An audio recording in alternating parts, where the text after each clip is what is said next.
Au nom du Père et du Fils et du Saint-Esprit. Amen. Lecture du livre des Actes des Apôtres, chapitre 6, des versets 1 à 7. En ces jours-là, comme le nombre des disciples augmentait, les frères de langue grecque recriminèrent contre ceux de langue hébraïque. Ils trouvaient que, dans les secours distribués quotidiennement, les veuves de leur groupe étaient désavantagées. Les 12 convoquèrent alors l'assemblée des disciples et leur dirent: il n'est pas normal que nous délaissions la parole de Dieu pour le service des repas. Cherchez plutôt, frères, 7 d'entre vous, qui soient des hommes estimés de tous, remplis d'Esprit Saint et de sagesse, et nous leur confierons cette charge. Pour notre part, nous resterons fidèles à la prière et au service de la parole. La proposition plut à tout le monde, et l'on choisit Étienne, homme rempli de foi et d'Esprit Saint, Philippe, Procore, Nicanor, Timon, Parmenas et Nicolas, un païen originaire d'Antioche, converti au judaïsme. On les présenta aux apôtres, et ceux-ci, après avoir prié, leur imposèrent les mains. La parole du Seigneur gagnait du terrain, le nombre des disciples augmentait fortement à Jérusalem, et une grande foule de prêtres juifs accueillait la foi. Bonjour chers frères et sœurs dans le Christ. Rendu au samedi de la deuxième semaine du temps de Pâques, la lecture nous aide à grandir dans cette annonce mystagogique que le Seigneur nous offre à travers les lectures. Aujourd'hui, nous écoutons quelque chose de spécial. Il y a de cela quelque temps, et même cette semaine, et pas plus tard que mardi, on écoutait comment est-ce que la première communauté chrétienne vivait. Oh, que c'était beau. Tout le monde mettait les choses en commun. Chacun venait, il apportait ce qu'il avait, on vendait, on mettait à la disposition des confrères. Personne ne se disait propriétaire de quoi que ce soit, parce que chacun utilisait l'argent en fonction de ses besoins. On aurait l'impression d'une communauté sainte, sans difficulté, sans problème. Était-ce vraiment le cas? Oui, pour un début. Mais plus la communauté augmente, plus les challenges s'augmentent. C'est ce qu'on retrouve d'ailleurs. Avant, c'était une première communauté seulement remplie de juifs. Et étant des juifs, ils se comprenaient plus facilement. Le langage, la compréhension, la culture, tout était un peu commun. Et c'était facile de gérer les difficultés. Maintenant, il y a la communauté de langue grecque qui s'introduit. Et cette communauté a aussi une autre manière de faire, puisque ceux qui gèrent parfois sont seulement de communautés de langue juive, il y a une tendance à favoriser, non, c'est une tendance humaine. Et donc, la première communauté chrétienne, à un certain moment, n'était pas aussi sainte qu'on le pensait. D'ailleurs, j'ai l'habitude de dire, une famille qui n'a pas de problème est une famille hypocrite. Une famille qui a des problèmes est une famille normale. Une famille qui a des problèmes et qui cherche des moyens à les résoudre est une famille chrétienne. Et donc, nous sommes en face d'une communauté chrétienne. C'est donc pour cela que quand il y a récrimination, parce qu'il y a un problème, la solution se présente. Les apôtres ne perdent pas le temps en disant « non, ça va aller, non, ça va aller ». Parce que c'est ce qui se passe malheureusement dans nos familles. Il y a des problèmes, on ne veut pas les regarder en face. Non, il faut les regarder en face. C'est ce que les apôtres font. Ils convoquent directement les disciples quand le problème se pose. Ils disent que regardez, nous ne pouvons pas délaisser l'annonce de la parole. Nous sommes appelés pour annoncer la parole, pour nous occuper des affaires de nourriture. Nous sommes convaincus, nous les apôtres, que parmi vous, il y a des personnes qui pourraient résoudre ce problème.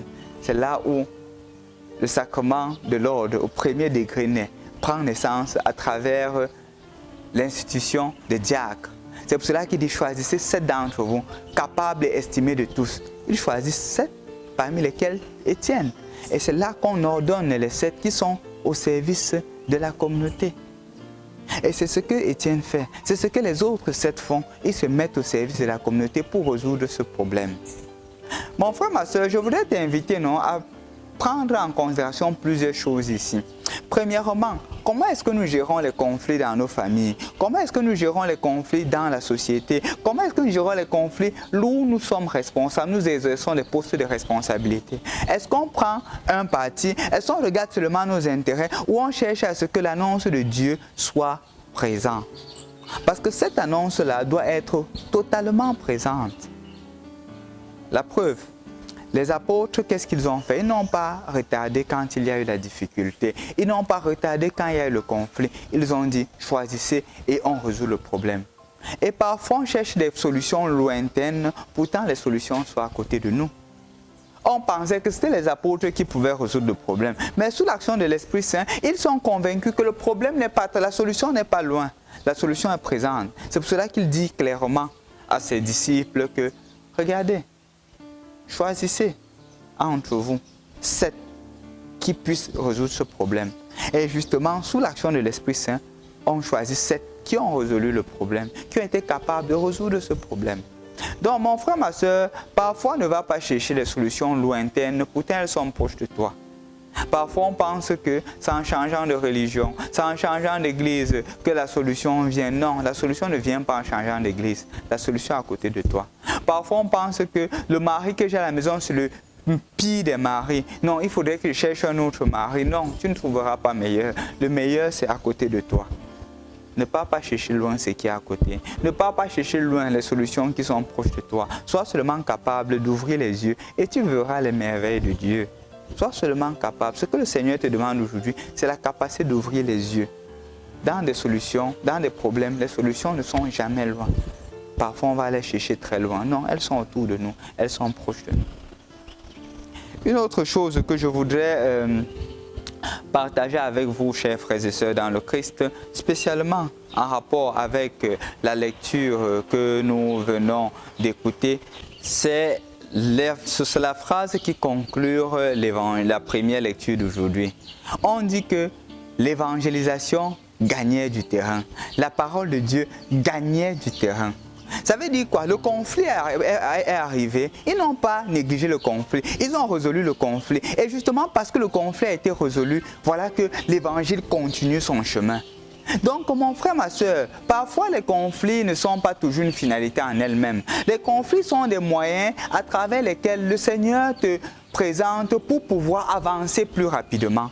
Puisque le conflit a été résolu, l'évangile, la parole de Dieu gagne du terrain. La parole de Dieu continue son chemin. Quand on se laisse conduire par Dieu, quand on se laisse transformer par Dieu, quand les conflits sont résolus à la manière de Dieu, l'évangile gagne du terrain. La parole de Dieu gagne du terrain. Mais quand les conflits sont résolus à notre manière, la parole de Dieu freine. La parole de Dieu tarde à avancer. Je voudrais donc t'inviter aujourd'hui. Résous bien les conflits. Peut-être ce sont des conflits dans ta famille. Peut-être ce sont des conflits avec ton épouse. Ne va pas chercher des solutions lointaines. Pourtant, les solutions sont parmi vous. Parfois, on pense que c'est l'autre qui pourrait résoudre notre problème. Pourtant, déjà entre vous, vous pouvez faire quelque chose. N'incluez qu'une autre personne, incluez une autre personne seulement dans la mesure où vous vous êtes trouvé incapable de trouver une solution. Et ne partez pas chercher loin la solution. Non, la solution est proche de vous. La solution peut-être se trouve chez vos parents. La solution peut-être se trouve dans vos enfants. La solution peut-être se trouve chez votre prêtre, chez votre directeur spirituel. Et là, la solution est présente. Ne va pas chercher loin ce qui est à côté.